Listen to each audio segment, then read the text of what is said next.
Our next presentation, and thank you for your patience. Lots of good information tonight, and we have extended past our time here. We have Erik Downing, our Manager of Planning and Regulations, as well as Elise MacLeod, who's our Regulations Officer, and they'll be taking me. Thank you, Joanne. I'll just get hooked up here. All right, so thank you very much for the opportunity to present to this group and a number of landowners that, all likelihood, are not familiar with my name. After a certain storm event here or there in the last 12 months, I have gotten the call on the Monday morning from 15 of you indicating that, yeah, we got a problem and we all need to do something. So I'm involved. I'm aware of some of your troubles on the ground. You are living them. I'm an agency involved with reviewing what you want to do to help the situation. I will be touching on emergency works and what is our approach to emergency works, which is the interest I'm hearing in the room. We do have one, and it isn't 3 years. But there is a whole other gamut of things that we'll talk about and why we do what we do at the Conservation Authority in the nearshore area specifically. Of course, we do work inland as well. But without further ado, Joanne already touched on this. We're one of 36 conservation authorities in Southern Ontario. And in our shoreline scenario, of course, on Lake Huron, we stretch basically from Southampton, a little bit north of Southampton, to Point Clark, a little bit south of Point Clark. That's our shoreline area. We have the benefit of not having a lot of bluff situations. We have a few that are close or getting closer to the lake, the more the lake levels go up. But mostly we are dealing with about a 50% dynamic situation, a 50% flood and erosion situation with lower bluffs or no bluffs at all. Joanne's already introduced all the other components of the Conservation Authority, so I'll keep on my topic for today. So what does the Conservation Authority do in our review? What is our regulation? What role does it have to play in this challenge that we face? So the regulation is our provincial legislation that controls and requires permits for anybody doing works in or around regulated features. Regulating features I'll get into shortly. So that includes private land or public land. That works are going to be happening on. A permit is required for the Conservation Authority for a number of reasons. First and foremost, that it is our interest in that review is to protect you, the property owner, your neighbors, and all of the people that are living and working along that natural system. In this case, the shoreline. What you do on your property, as the previous two presenters have indicated, has influence on what happens on your neighboring properties, can significantly impact them or not. So our involvement in and our permitting is associated with that balance. And making sure that whatever you're doing is achieving what you want on your property, the protection in many cases that we're hearing, but also not at the detriment of somebody else. So the development interference with wetlands, alterations to shorelines and watercourses regulation is the mouthful. That is the regulation. That's what it's called. Ontario Regulation 16906. I won't say that again because it takes up half my time. But a lot of people come in and think, hey, I'm not cutting any trees, don't worry. Saugeen, we're not going to hurt what you care about. In actuality, we are more focused on that. Is what you want to do going to work for what you actually intended it to do in this scenario? Or is it going to hurt anybody else or the system that you rely on? But we end up protecting that local ecosystem as well because, as the previous presenter had indicated, that ecosystem is the natural infrastructure which all of this is relying on. If you lose that, you lose a significant cushion, a significant amount of safety in that system that is what we happen to protect as well via our other interests around protecting you and your neighbors. So we end up protecting things like the shoreline, the coastal wetlands, and wetlands inland, of course. So what specific works are we interested in, though? Okay, we have a regulation, need permit for certain works. What is the works you have interest in? So the works we have interest in is sort of built into the title of the regulation. I won't say it again. But development is a component of the regulation. Development is, as you can see on the screen, and you may or maybe can or can't read it from the back, but it means a lot of different things. Development is defined as either a new building or a new cottage. Of course, we would have interest in that. A reconstruction of a building or a cottage, we have interest in that as well. That's considered development as well. Filling or grading, that's of interest as well. That's considered development. Site alteration, so putting in a shoreline structure, filling around that shoreline structure is our interest, needs that permission from us. These are things that are defined in the regulation as things of interest to us. As well as, built into the regulation, alteration to shorelines. Evidence, again, that the regulation is interested in shoreline works and alterations. So the specific features then we're interested in, one being our focus here today, is we regulate, and for all those things, and buildings and structures and filling, we regulate hazardous areas such as riverine floodplains, erosion areas around water courses, not our focus today. We regulate around water courses and wetlands. Similarly, again, our interest, but not our focus here today, but we regulate certainly around shoreline of Lake Huron. In 86, 87, as it's already been alluded to in the room, these regulations did not exist on these features. It was the landowner able to basically go doing what they needed to do on the shoreline, and it led to some of the issues and problems that we've heard of as well, that one property owner, to their benefit, detrimented others around them. So we are involved in this way so to make sure it helps the landowners, the specific one doing the work and the ones nearby, and watching out for the larger system. So in that Lake Huron scenario then, the things we're interested in, that have already been mentioned, of course, in the room, is the flooding situations, that 100-year flood level, the 1% flood level risk any given year. That is an area of interest, and we build most of our hazards and our regulations off that. So the erosion limit then is another thing we regulate, which is wave uprush allowance, basically from that 100-year flood level, and or dynamic beaches that also build off that 100-year 1% flood risk any given year. These are the things we regulate along the shoreline. And I'll pass you over to Elise now, that is our regulations officer, and she can talk to you about some of those specific measurements that were already a question in the room before in our Saugeen scenario, because this is our regulation, how it lays out on the shoreline. Okay, can everyone hear me? Is this on? Everyone's good? Okay, so our shoreline regulation, as Erik mentioned, we do have consideration for flooding and erosion as well as dynamic beaches. This is our flooding and erosion specific hazard kind of setback or allowances that we actually regulate to.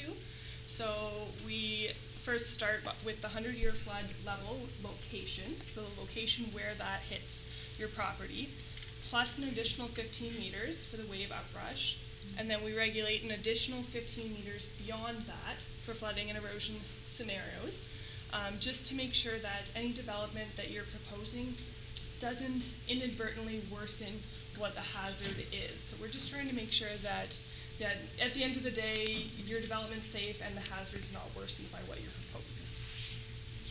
Whoops, I ended it. It's coming, I'm sure. There we go. Okay. The other component, or another hazard that we look at, is the dynamic beach hazards. So with the dynamic beach hazard, again, we start with the 100-year flood level location. We add the 15 meters for wave uprush, and then we have a 30-meter allowance as opposed to the 15-year allowance that we saw with the flooding and erosion hazard. I'm just going to switch mics here. The mics got turned off accidentally. Do you want to take care of it? Do you want to grab Erik? Did anyone hear that? Oh, yeah. We just need it for the recording, so. I'm back up. Erik's back on it anyway, so. Okay, very good. We'll move this mic back and forth, yes. For now. All right, so as we've already heard and as we know, given that we're in the room here today, the Lake Huron Shoreline is active. We've got high lake levels again here, not quite historic levels, of course, but we're approaching that, and depending on the models, it could go up or down next year. But in any case, it's already active right now. So we're seeing that erosion already. So lake erosion, as we've also heard, if not allowed to sort of naturally occur, can get worse and or impact. And it's ideally, we all probably would agree, to just let the shoreline do what it's going to do and no harm, no foul, except for those folks that have their cottage, their house in the area that is the erosion area, which naturalization, while everybody prefer that, and it is the most economical and it is the most effective, is not maybe going to work for you tomorrow, tonight, in the next storm event. So we do have a process in place and the regulation in place that, while it is a restrictive regulation, it does require permission. If you don't have permission, you are not to do the work. It is allowing and it is able to permit works in these areas that are hardening the shoreline in whatever manner that you and your designer or believe and are proven to work.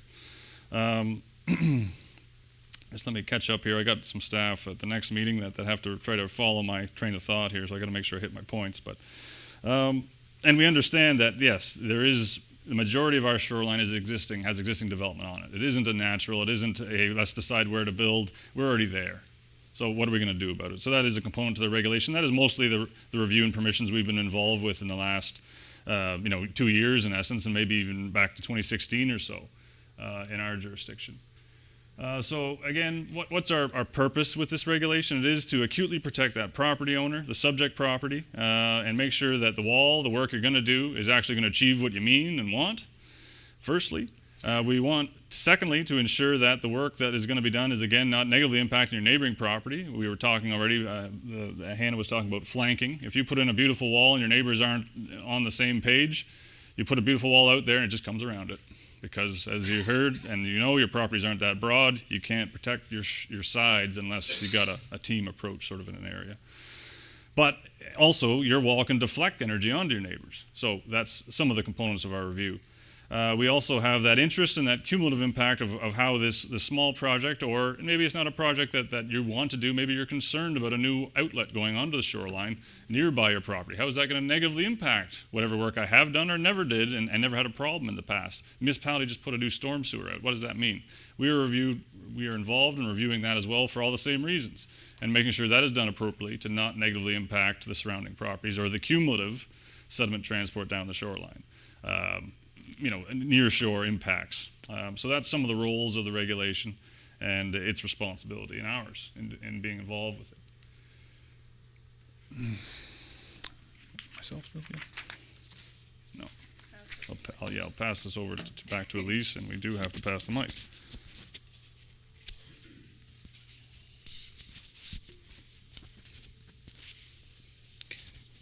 Oh, this clip's hard. Ugh.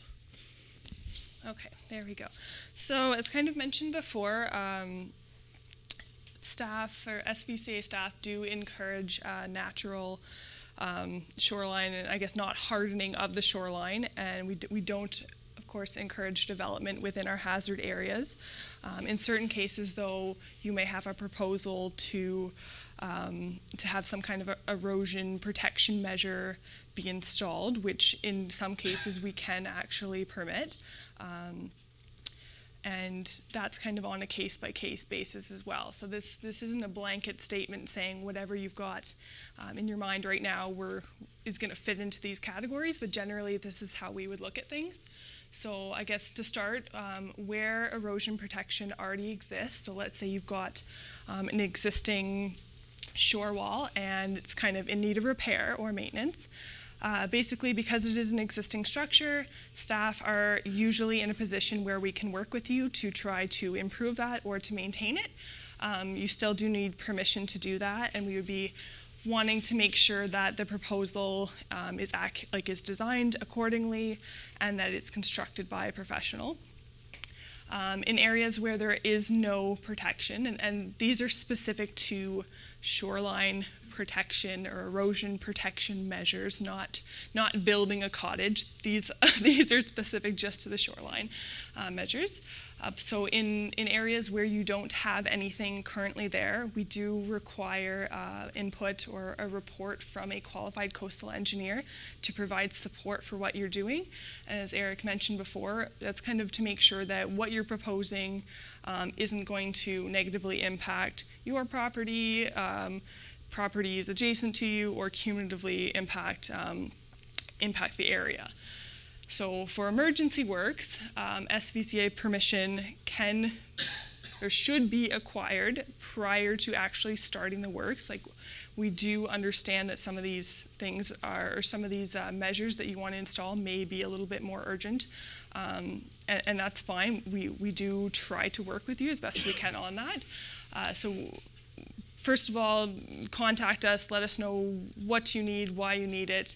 We'll do what we can, and then usually a condition of approval for your emergency works is that you have a coastal engineer confirm that what you've done is appropriate and is not going to impact any of the areas, impact your area or neighboring areas. So ultimately, you may have the question, do I need permission? Do I need SVCA's review? Long story short, if you're along the shoreline or you're proposing something along the shoreline, it's likely that you do need our permission. So the first step that we would typically guide people towards is looking to see, is your proposal actually in our screening area or our area of interest based on those maps that we showed you earlier, or I guess those setbacks or allowances. So we have a few tools that are available that can kind of help you understand what our areas of interest are. So for starters, we do have an online mapping tool on the SVCA's website.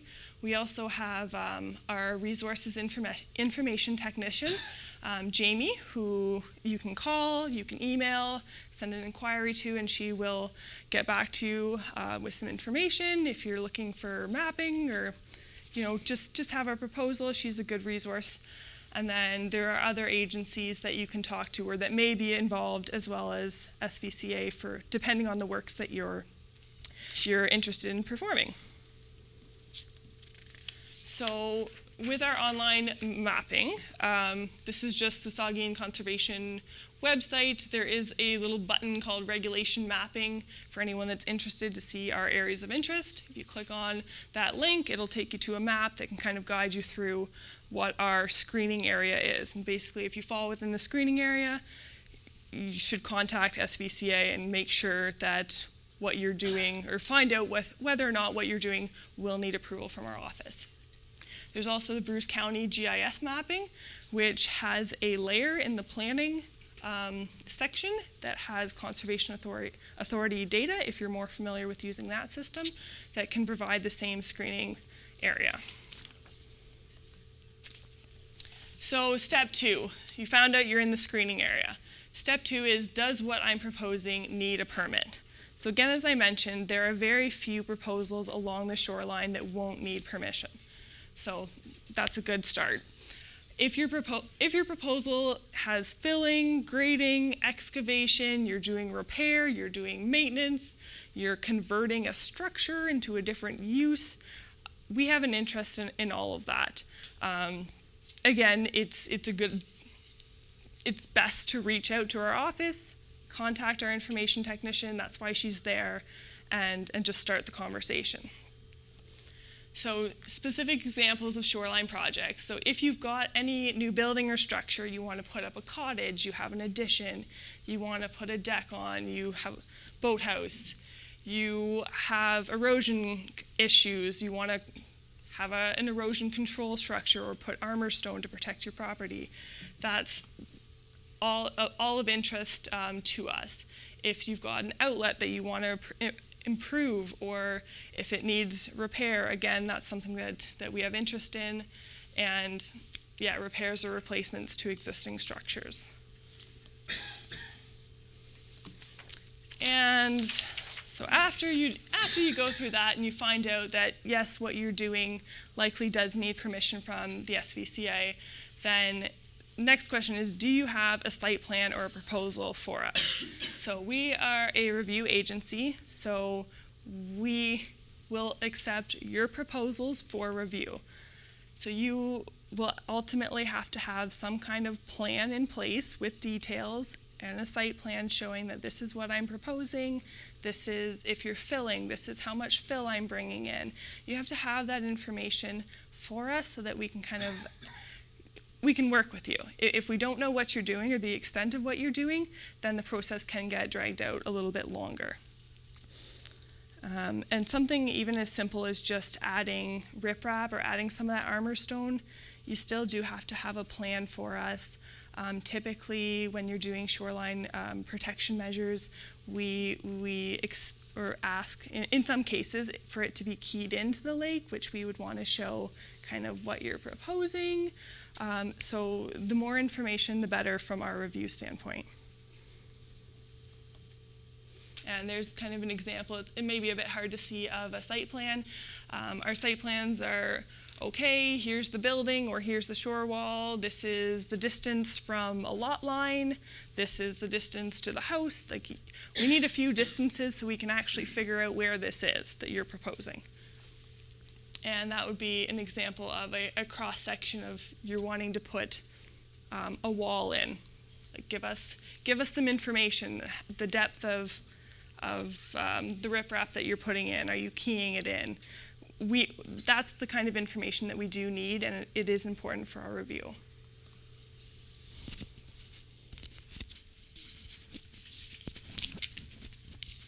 quickly, I'll just try to go through one example file, and then we can maybe move to questions to keep things on track. So in this instance, this is a photograph from 2009, a file of my own earlier in my time here. The lake is behind us relative to the angle of the photo here. Sort of a marshy, fenny type area, low lake levels at the time of 2009.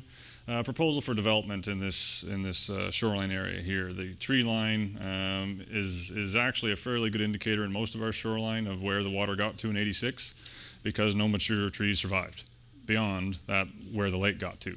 So it is more or less reflected by our own floodplain and shoreline mapping that tells us where the hazards are located in the entirety of our shoreline. But in any case, there was a proposal to put multiple lots in here. The ownership of these lots actually did extend quite far out, sort of where we're standing. I'm about 100 feet out of the tree line. The water is actually 100 feet farther behind me. And there actually was a lot of ownership out here before you got into your shore road allowance, which the municipality ultimately owned in this area. But it's still a lot of areas to develop out here, and the developer was interested to obviously maximize how much developable area you could have on these lots. Very valuable properties. So proposal for 3, worked with them, and there was an interest to have the development of obviously get as close to the water as possible in 2009, which would have been putting the development areas outside of the tree line. Surprising to that individual that I was pushing him back into the tree line. And the water's way out there, what are you doing to me?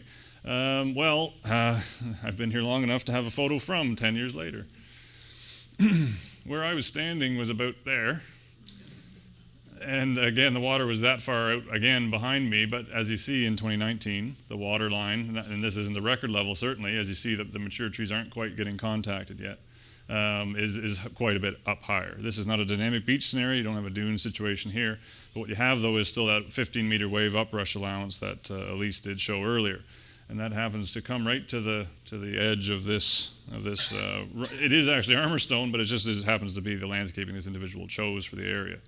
And this landowner is quite happy with us still, fortunately, as opposed to, and not the developer, of course. They just came and bought the property hoping and knowing that it was done right and done with the appropriate regulations and plans in mind. And, a nice situation here that we could and did have the ability to guide that development, knowing what we know now. Many of you I know are not in that situation. Your cottages are much closer.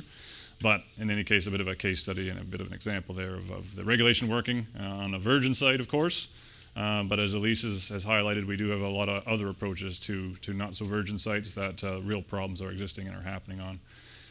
So I think we can probably hold it there and take any questions from there.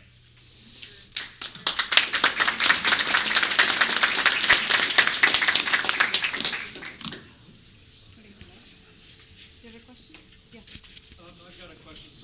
One of you mentioned earlier about the importance of whatever you do, that you work with your neighbors and everything.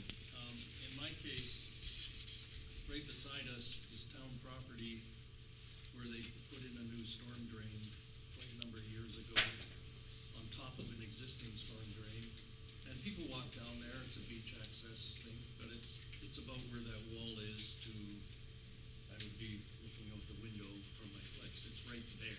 So what's happened is it all washed out last spring, and they blocked it off, but nothing has been done. And so my concern is, what difference does it make what I do along the shoreline in front of my place if the town doesn't have a budget or any plans to, because the water is now coming up beside us on town property. So to what extent do you coordinate with town, like municipal people? Because I can't control that. Right. I can say from a regulatory perspective, I cannot go into a property where a landowner is not doing any work or proposing anything and make them do something, unfortunately. So that isn't an option.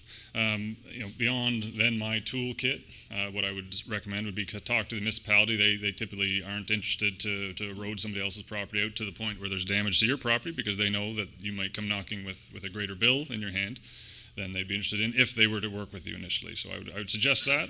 Obviously not a municipal representative, but from a regulatory perspective, some people are surprised that, hey, I got a great wall, but my neighbor's wall isn't doing any good. Get out here. It's flanking me. Hurry. I can't go in and make them or order them to do anything. Okay. Thank you. Well, A question about